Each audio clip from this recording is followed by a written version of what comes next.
one of our sessions from our 24-hour marathon of accessibility knowledge and interesting presentations. And this time around, we've got Jeanne and Kathy, who I work with on the Mobile Accessibility Task Force, and they're going to give us a little bit of an insight into accessibility and what it means in the mobile context. And just a reminder for all the kids at home, if you want to send any questions, just tweet them to @Paciello Group with the hashtag ID24. And all the sessions also have live transcripts. You find the link in the description on YouTube for the video. And now, without further ado, please, ladies. Great. Welcome. Well, hi, everybody. I'm glad to be here today with Jeanne. As Patrick mentioned, we're going to be talking about mobile accessibility today and talking about what we're doing on the Mobile Accessibility Task Force specifically in trying to navigate what we need to do for mobile for people with disabilities. So I'm Kathy Wahlbin. I'm CEO and founder of Interactive Accessibility, and I'm also one of the co-facilitators of the Mobile Accessibility Task Force. Jeanne, do you want to introduce yourself? Sure, I'm Jeanne Spellman. I work for the Paciello Group, and I am an editor of the on the documents for the Mobile Accessibility Task Force. And I used to work with W3C and did a lot of work with the user agent and the authoring tool, accessibility guidelines. So let's get started.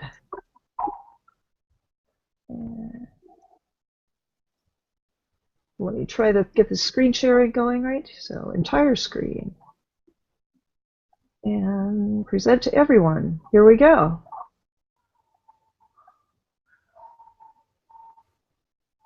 Okay, Kathy. Excellent. So today we're going to talk about Beyond WCAG 2.0, talking about new techniques for mobile accessibility and specifically what we're doing for in the Mobile Accessibility Task Force. So just to start out with, the big question is always, what is mobile? What are we really talking about? Just take a second and start thinking about, when you think about mobile, what is it? What really are we talking about when we say mobile? And that was one of the first questions that we started out with in the Mobile Accessibility Task Force, is defining, well, what are we really talking about? Everybody's talking about mobile accessibility, but really, what does that mean? So mobile is technology that has typically touch screens. Usually it's smaller than a laptop or a desktop, so we've got different size devices. And today, if you think about it, all the different devices are different sizes. We can't just say, you know, we've got this size for a mobile phone, we've got this size for a tablet. We've got a whole range of different sizes, but they're generally smaller than your laptops or desktops, although there are some tablets today that are the same size as laptops. They are more portable, so typically you're lugging mobile devices around to a lot of different places. You might be taking it around in your purse or your handbag. It's easier to connect. We often have Wi-Fi or cellular connections, so we can connect very easily on mobile, and we can bring it everywhere. Typically, also, we're using it in a lot of different situations, and we're using them as handheld devices, not on our laps, typically not on a desk, for example, a desktop computer. We're not lugging that around to different places because it's too bulky, it's too big. We're using that sitting at a desk. If we're looking at a tablet, we may be using that on our desk, but we also might be using it on our lap, on the couch, or we may be bringing it with us. But when we're talking about a mobile phone, typically we're using that by holding it into our hands. So we're using mobile in a lot of different situations, and we're bringing them into a lot of different areas that we typically would not bring, for example, a desktop computer.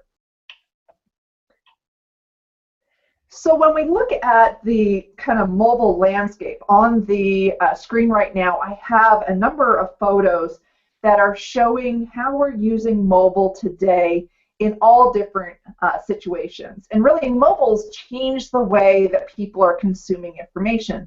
So we may be in a coffee shop in a noisy public place. We may simply be using it one-handed because I'm carrying my groceries or my packages down the road, and I get something on my mobile phone that I need to interact with, and I'm holding it up and I'm now trying to juggle.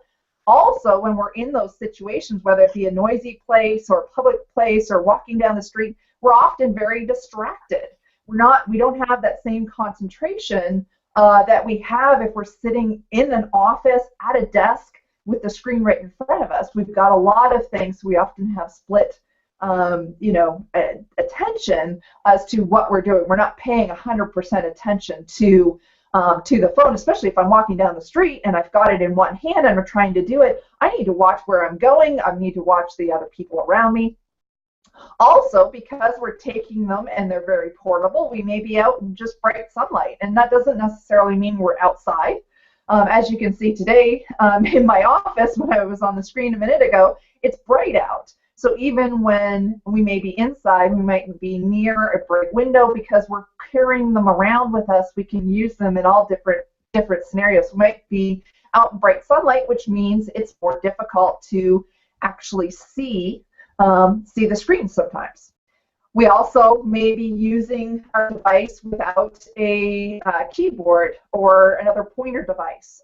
Typically, we're interacting with the mobile devices on a touch screen, so we're using our fingers. We don't have to lug around a keyboard or a mouse to interact with this. We also may be in situations where we have busy eyes and hands, like you're in your car. Your car is connecting in through your mobile. I can now do voice activation to control my mobile device, get my text messages, do all sorts of different things. So I don't have to use my eyes and I don't have to use my hands. I'm doing everything, remotely with the device. Also, I may just simply have, I might be getting older, and older users are using mobile. So we're not really saying that it's only for this particular set of people who are using mobile. We're seeing mobile being used across the board, and all ages and people of all abilities are using mobile today. So what is mobile accessibility? This was the primary question that was asked by the task force. When we formed the task force, we were to look at, what are the challenges that are faced by users with disabilities when using mobile devices? And what we did is looked at, the current WCAG 2.0, looked at how users are using mobile devices, what is different, what are the challenges that people, and really it's not just people with disabilities or people of other abilities that are having problems using mobile devices. It's everybody, because we're all in scenarios where we are challenged by not being able to see the screen as well in bright sunlight, or trying to use it with one hand. All of those scenarios that I just mentioned can make using a mobile device more challenging to use, and all users can benefit from having and making that device easier to use with one hand, or having a larger touch target size, or having very specific things to do and make it easier to use in a lot of different other scenarios. And if you look at the trends of mobile devices today, you'll see, if you think about it, a few years back or even just a year back, every release has new features and new functions to increase contrast, increase text size, personalize the device so that it can be what you need it to be. So what we did in the task force was to really look at, what was in WCAG 2.0 and really look at how that applied to mobile. And also, what are the other challenges that we, have introduced, because we've got this new technology that we're now using in a lot of different scenarios, in a lot of different areas, and smaller screens, and we're no longer primarily using a keyboard to interact with the device or with the computer. we're looking at using touch. So what did that introduce? So that's really where we came from in looking at, what specifically is needed for mobile accessibility. But what we found was that mobile accessibility isn't just mobile. So we boiled it down to all of the key things that we're going to be talking about today. But it isn't just for mobile. So while we were talking about, okay, this is for mobile accessibility, the thing that we realized very quickly was, well, okay, yes, these are things that are very important for mobile, but it's not just mobile, because we have touch screens on desktops, we have touch screens on laptops, we've got touch screens on other home automation devices and other areas. We've got touch screens on our cars. So we've got touch screens on a lot of different areas. We've got different size screens. Some are smaller, some are bigger. And so we're not really just talking about these things applying to mobile devices, but they are inherent to the characteristics of mobile. So while we were coming up with things that were important, things that we should include and think about that will help all users using mobile devices, these weren't just limited to mobile. So today we're going to be talking, and we put this in context of mobile accessibility, but everything we're talking about today isn't just limited to mobile. It really does apply to all different scenarios and all different types of devices. And we did find that WCAG does apply for mobile. So WCAG was designed to be forward-looking, and what we found is that, the things, the success criteria, many of the different techniques, all of that really did apply to mobile interfaces as well. But we couldn't anticipate all of the new technologies that are out there, particularly, using a touch screen, using the device in a lot of different scenarios. It does pose some new challenges, and so that's really where we came to. So Jeanne will be talking in a bit about the work that we published over a year ago on some mobile best practices, but we looked at, WCAG, and we did find that it does apply to mobile, but there's some additional things that we need to be thinking about. So the Mobile Accessibility Task Force is a task force of the WCAG Working Group. So we are, a task force that's working. There's also the Cognitive Task Force and the Low Vision Task Force. So there's really three key groups that are working right now in identifying areas to determine, what's important, and we're focused on the mobile space. So what's important for mobile when we're looking at users of all abilities interacting with these devices. And we are currently drafting new mobile guidelines and success criteria. We do have a draft up in GitHub, and we will be posting the link to that shortly. And this is going to include also new techniques for mobile under the existing success criteria. So as I mentioned, WCAG 2.0, all of the success criteria do apply to mobile, but there's some techniques that we can include that are specific to using it on a touchscreen or a smaller device. So last year, we started working on, that's a bad echo, at least that I hear. I'm not hearing an echo, Jeanne. Oh, okay, good. I can ignore it then. All right, so last year we started working on looking at the existing WCAG and seeing what things already existed in WCAG that applied to mobile.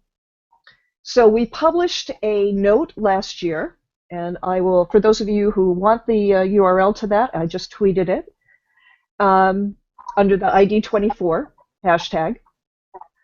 So what we did is we really looked at what we saw the best practices were for mobile. We did a lot of literature review. We did a lot of investigation of what other people thought were mobile issues. We did some gap analysis of guidelines that other groups had done. And we put this together as our first pass. Now, this is not any success criteria or guidelines. This does not replace WCAG 2.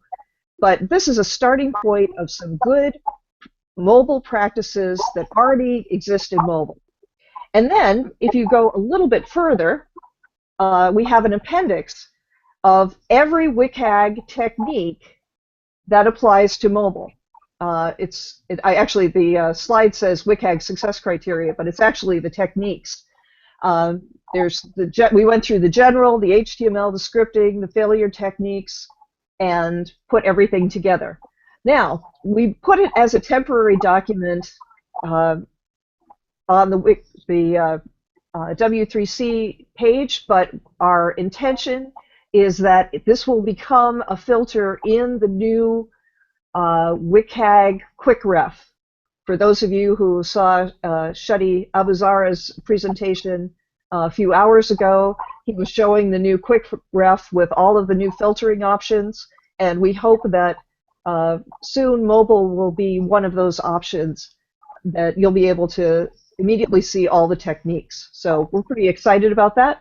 But for the meantime, if you look at the appendix in the 2015 note, you will get a link to this page. And I'll tweet it later. But this year, we got to the good stuff because we started looking at what's beyond existing in WCAG 2.0. And we have an early editor's draft. I have a screenshot up here of what we're at the moment calling the Mobile Accessibility Best Practices. A few months ago, we were calling it the Mobile Accessibility Extension. But there is some exciting work going on in the WCAG Working Group, and people are looking at the possibility of producing a WCAG 2.1, which I'm really thrilled about. I'm very excited. And it looks like the work that we're doing here will become part of a WCAG 2.1. Now, none of this is set in stone. This is all still in the discussion phase. None of it is finalized, but it's exciting that it's starting to happen. So, take a look at some of what we're doing. I want to note that this does not replace WCAG 2.0. WCAG 2.0 will never go away, but we are looking at a possibility of a WCAG 2.1, which people can choose to conform to. It's not forcing everyone to change their websites. The other thing to note on this is that we put in some temporary numbering because we needed to number things so we knew what we were working on. But keep in mind that this numbering is probably going to change. So our new document, which we're currently calling the Mobile Accessibility Best Practices, it's going to contain guidelines and success criteria for mobile web, for hybrid apps, and maybe even for mobile apps. We have to do some negotiating with the WCAG Working Group for that because the definition of web content doesn't currently include mobile apps, but we hope that's going to change. So we've also written the understanding section for each of these guidelines and success criteria and techniques for most of them. We have them all in one document right now for convenience sake, but they'll eventually be split out and set up the way WCAG does. So this is our structure, and again, this may change. We have an outline of the current WCAG with mobile techniques that apply to the WCAG success criteria. So we kind of slotted in new mobile techniques into the existing WCAG success criteria, and we tried to make that obvious in the new document. And then we added the new guidelines and success criteria for mobile. So here's a sample of our table of contents. And you can see on 2.5, which of course doesn't exist in the current WCAG, that's our proposed new mobile guideline for touch and pointer. We also are proposing a 2.6 for making it easier to use the physical features of the phone, 2.7 for speech input, and we have some new ones also in understandable, and we're going to talk about all of these in detail, so I won't go into it too much. Okay, Kathy? Wonderful. So one of the exciting things that we've done is we now have a editor's draft of the touch and pointer accessibility. So This is out right now for the WCAG Working Group to review, and it is publicly available. We are looking for comments on this, but this is going into specific guidelines that are important to think about for touch interfaces and also for pointer interfaces, which right now WCAG is the guidelines are structured around keyboard. So this is extending it further to touch and pointer interfaces. Go ahead, Jeanne. I'm doing too many things at once. Tweet at the same time.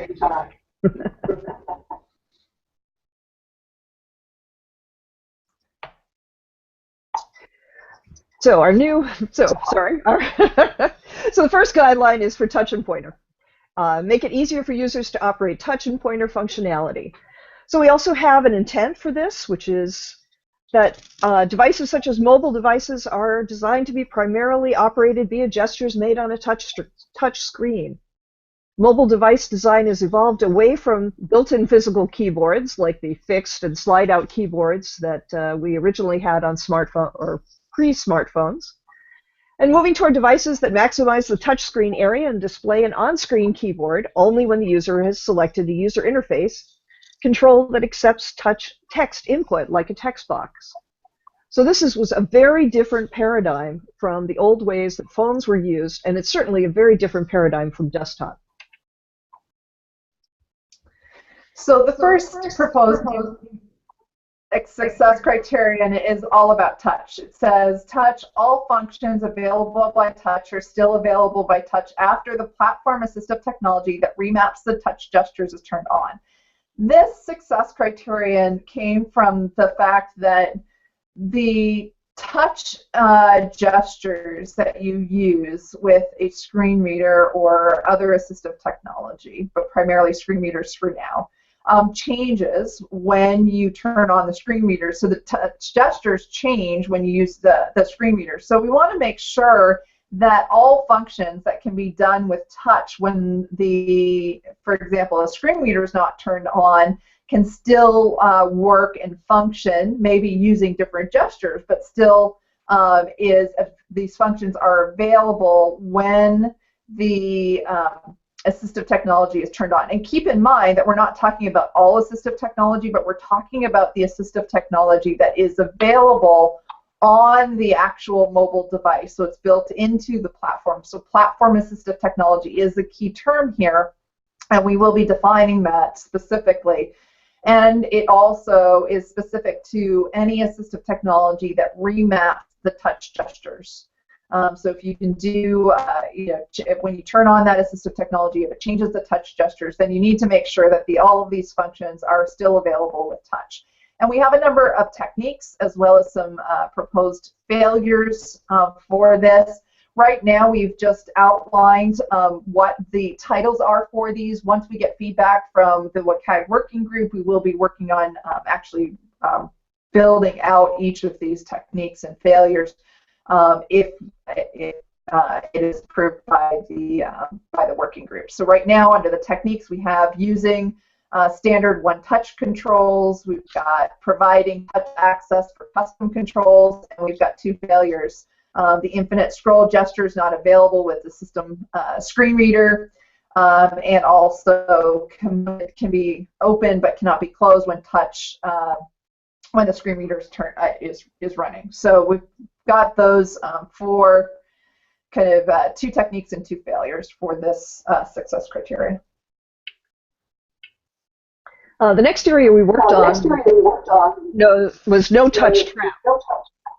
So this is really the equivalent of the WCAG no keyboard trap moved to the touch screen arena. And hopefully, at some point, we will work on the original. We have a proposal that when we actually start working on a WCAG 2.1, that we will look at making this called no navigation trap and merge the two. But then there's also some discussion about keeping them separate. So this, as I say, with all of this, it may change. But first one we're looking at, so when touch input behavior is modified by the platform assistive technology. In other words, when assistive technology is turned on and the gestures are different. So focus can be moved to a component on the page, like with a swipe right. Then focus can be moved back to the main content without starting someone back at the top of the page again. So either you have the ability to use a standard gesture to move back, or you can have a custom gesture, but you have to advise the user of what that custom gesture is. And we do have a failure written for this, which is that a component can be opened but cannot be closed with touch when a system screen reader is running. This next proposed success criterion is one that we went back and forth on and probably changed quite a few times. This one is accidental activation, and really bottom line is we want to help avoid users accidentally activating an element on the screen by just hovering over or tapping when you first initially touch that element. And so what we're looking at, this one is talking about for single touch and pointer activation, at least one of the following is true. Activation is on the up event. For example, if I touch the screen, I don't activate that element until my finger leaves the screen. So touching down on something doesn't activate something, but touching up does. There are some scenarios where you may need to have things activated on a touch down, and there we've got several different options. We can have a confirmation alert. You can have an undo or other mechanism to allow user to reverse the action, or you could have a setting, for example, that allows the user to choose whether or not activation happens. So really what we're looking at here is, in an ideal situation, you're not activating an element until you actually leave the screen, so it's on the up event, but in cases where that's not possible, then we can activate the element with these other conditions. And this is really helping users, be able to recover from hitting the wrong target, helping them avoid accidentally going to something or a change of context just by touching something. So really giving the user control and making sure that they're not accidentally going to activate an element by simply touching the screen.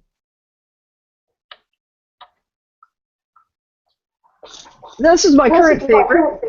We're talking about target size.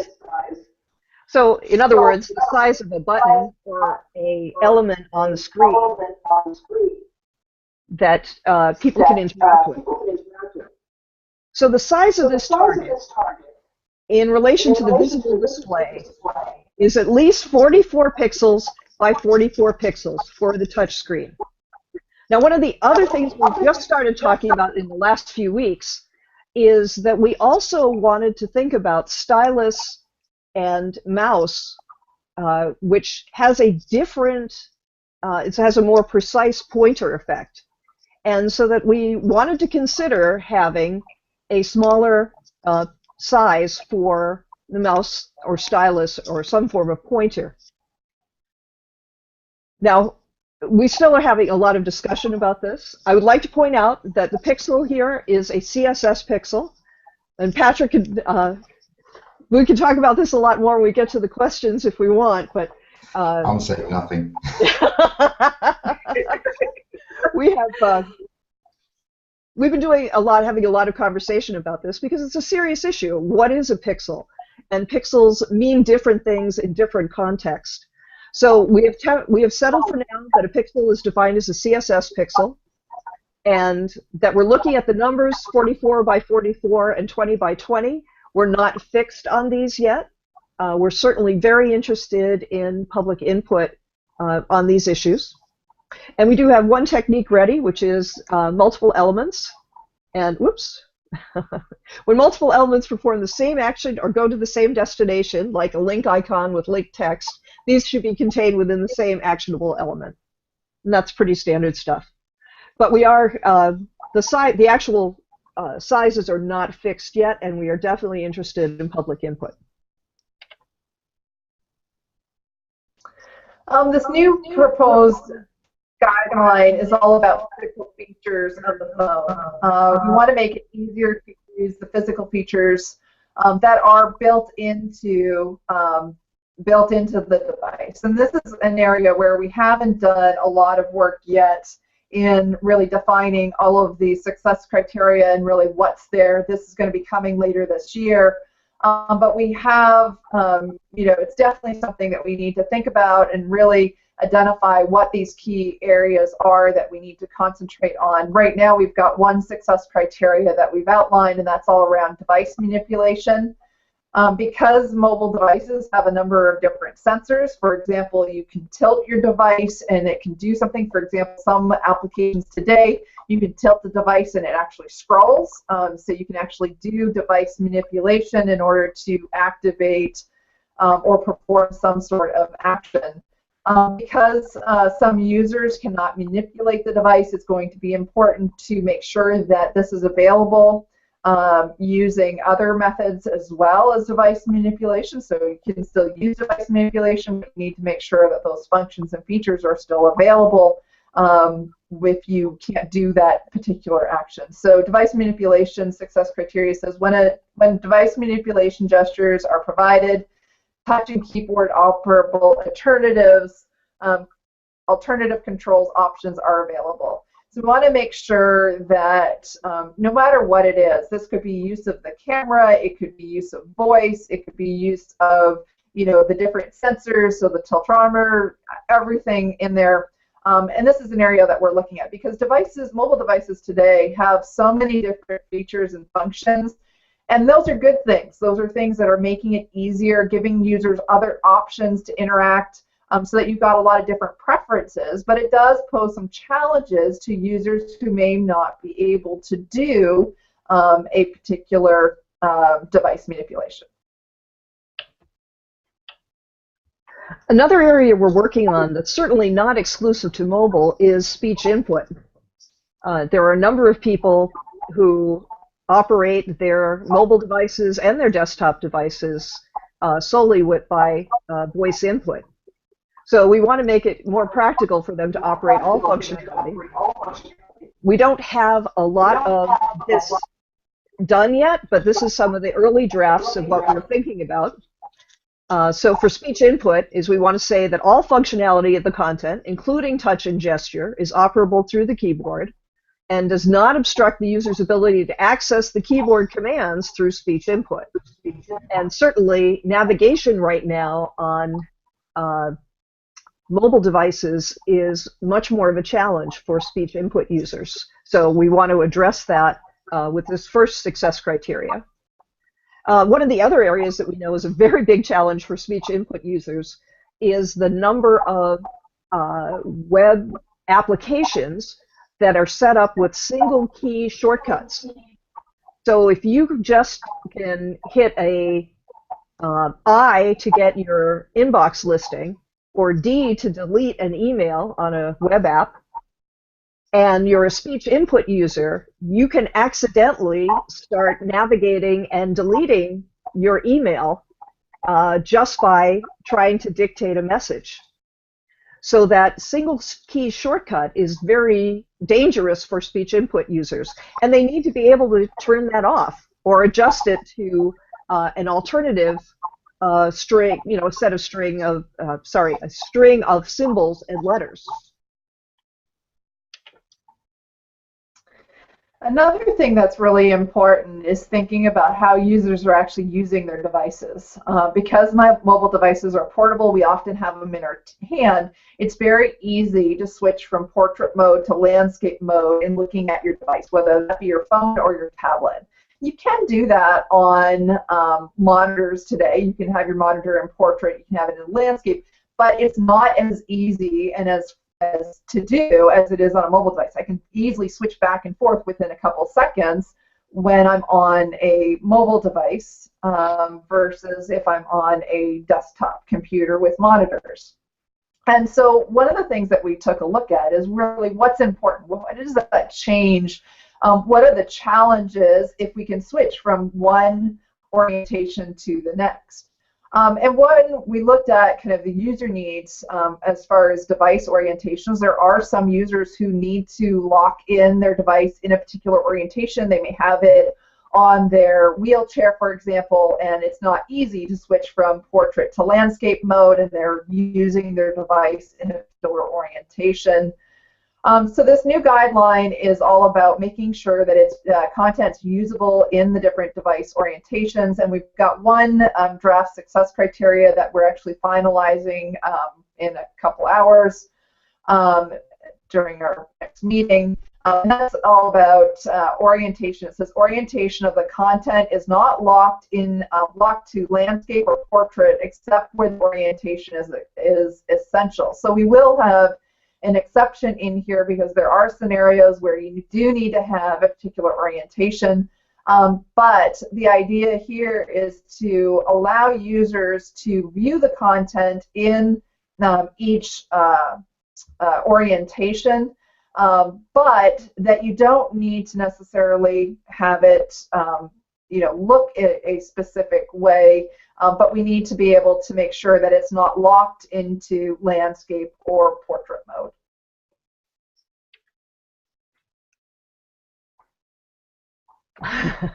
Another one that I'm glad I got this slide because I ran into this morning. Is we want to make sure that interactive elements are distinguishable. And I was trying to update the Apple Watch app this morning, and I could not find the install button. I'm looking and looking at this app, and I could not find the install button. And finally, I just clicked on a headline that said install and had directions under it. And that turned out to be the install button. It stretched all the way across the screen of the phone, and it didn't look like a button at all to me. So so it's interesting that several months ago we had said we need a success criteria that says that the triggers should be distinguishable, so that elements that trigger changes, like an install, should be sufficiently distinct to be clearly distinguishable from non-actionable elements, like a heading. So again, this is one we haven't done a lot of work on yet, but I now have a use case. Boy, do I have a use case.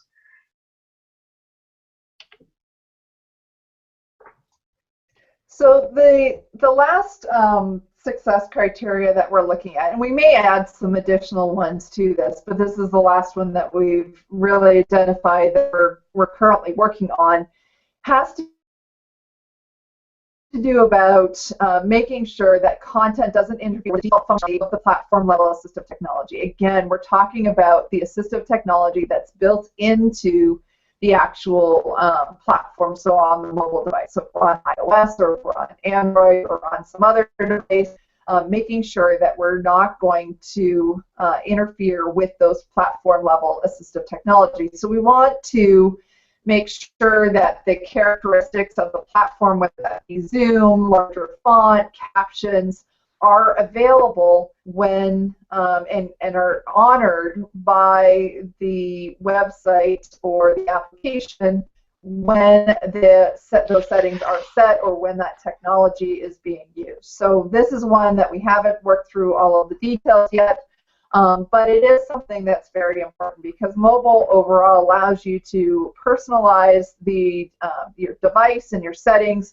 And we want to make sure that users can take advantage of the functionality that is available by a particular device.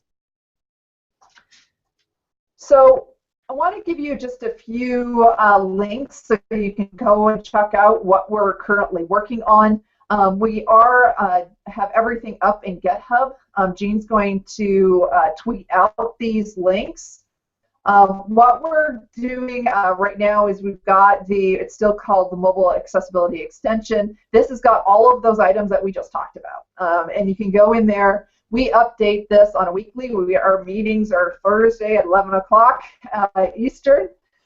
So in a couple hours, we'll be working on it. And as we're working through, we update this. So this changes on a weekly basis. And it is really a working document. It is a draft. It's not something that has been approved by the working group, but it is the work that we're currently doing. If you have comments, if you've got suggestions, we'd love to hear it. We're looking for input, and you can submit issues through GitHub, and we also have our wiki.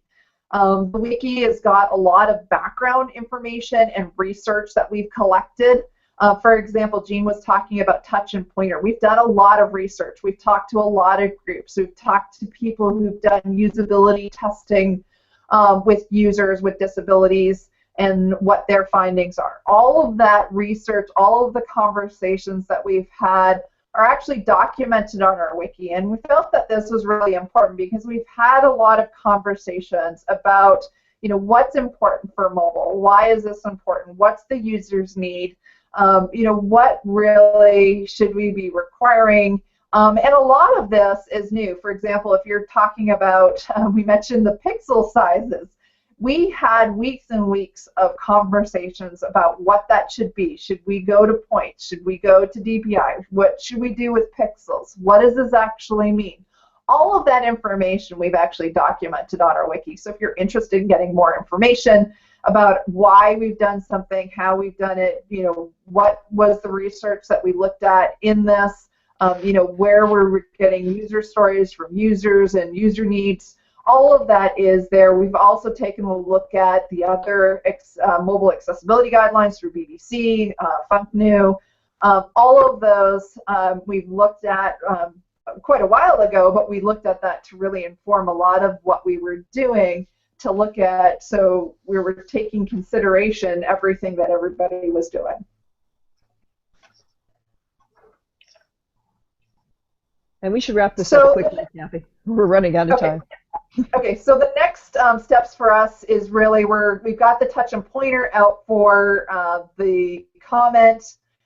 We've completed we're going to be completing the techniques for touch and pointer once we get the feedback back. We are looking at starting work for the guidelines for the physical device orientation, and speech input. And we're currently coordinating with the other task force, because just because we're looking at mobile specifically doesn't mean that there's not things that we need to be thinking about in conjunction for users with low vision or users with cognitive. So we are coordinating with those task forces as well. The next steps really for you are to help us comment on what we're doing. We really do want to get the feedback. We are listening to all comments that come in. You can either email us on the public mailing list, or you can submit those through GitHub. Also, if you've got expertise in mobile and would like to share your expertise and join us in our efforts, you know, this is an open invitation to join the task force as well. So with that, Patrick, I'll turn it back to you for any questions that have come in. Well, thank you very much. I'm just having a look over the Twitters here. I think you got away lightly. I don't think there's any questions that I can see at the moment, except for me reiterating the pixel sizes, and that we would love feedback on that. Right, in that case, I think all that's left to say is thank you very much to both of you, and all the kids at home. We're going to have a short 15-minute break or so, and then we're going to carry on with the next presentation. Thank you very much. Thank you.